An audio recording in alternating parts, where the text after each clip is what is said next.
who didn't even get this far. So ultimately, you know, you still did something that few did. 6 teams made it from all of the regions. Yeah. And they talked mad shit after winning the seeding match. Not in the position you want to be for in, sure. Still not something to be disappointed in. M80 definitely got the last word. We do have the post-match interview ready, so I will say goodbye to you guys for now as we welcome in a member of M80 who had a dynamic performance today. Specifically looking at the attacking side in that previous match, we're looking at eeiu as well. Congratulations, a huge win for you guys today on stage. Thank you so much. You know, I gotta ask, a lot of talking on stage today. There is obviously a lot of conversation going back and forth during that match in the second matchup. It felt like you guys wanted to win, obviously, for VCT, but maybe there was a little bit more on the line.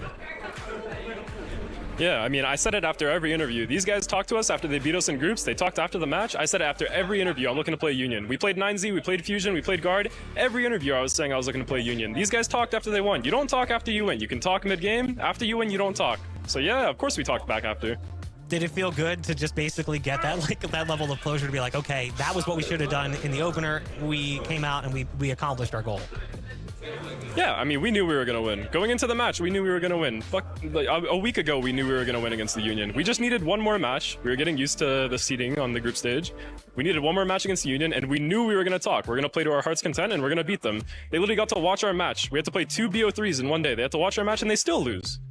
All right, so let's take a step back.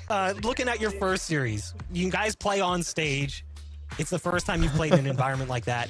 Was it difficult to get readjusted again because you had to get acclimated to a lane? I do hear a was it different playing small little bit of FNS in his voice. It's not the stage, it's not the crowd. The game's the same game. No one gets nervous on stage or in a crowd or anything like this. It was just the first game that we had against the Union. I hear finesse in his voice. I do. You can't hear any footsteps. I so do we still hear have to it. get used to all that stuff, which was basically what I was saying. That's we were getting crazy. acclimated to. And obviously, this environment didn't really seem to affect you guys. Did you actually feel like maybe you fed off of it a little bit? Because maybe not so much in the opening series, but in the second series, you're playing against a local team. They're clearly going to cheer for the Brazilian team. Did it feel like you fed off being the bad guys?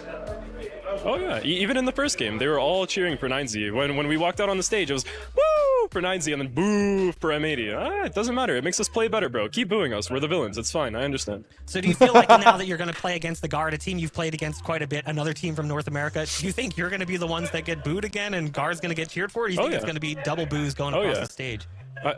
No hate to the Brazilian fans. I love everybody here, but I know that they're going to boo us because we beat their team. It makes sense. I don't hate anybody from Brazil. I just wanted to talk to the Union. It's fine.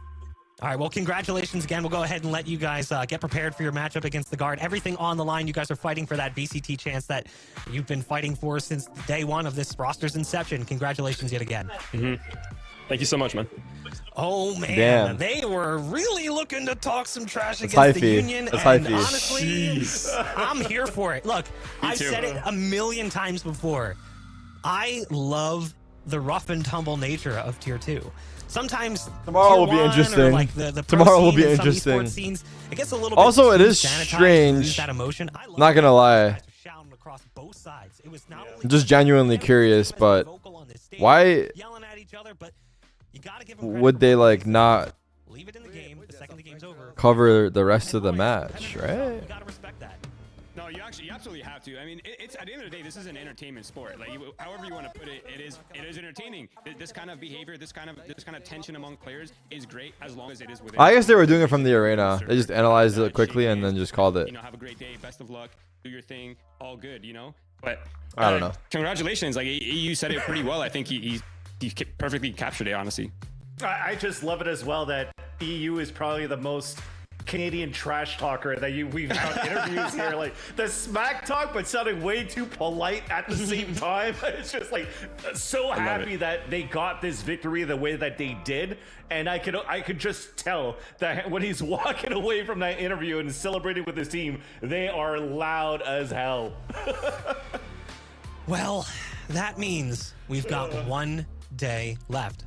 It feels like just yesterday the season began, going back to February of this year when NA Challengers kicked off, and we've seen so many storylines that has developed throughout the year. We've seen teams enter in from qualifiers who ended up being significant threats in the North American region, getting signed to orgs, finding new opportunities. But at the end of the day, what we all thought we'd get before we even saw any team play, M80 versus the Guard. grand final. Something we've seen, I feel like, a million times over. And I am very glad that we got excited NA. to see how these teams match in this type of environment. Because, Vans, we talked about it. The Guard has been on fire this event. Yeah. But if M80 comes in with the heat they had today, that's going to be a banger. Yeah, but you can't forget that the Guard also brought the heat to every single one of their games as well. Yes, they've lost one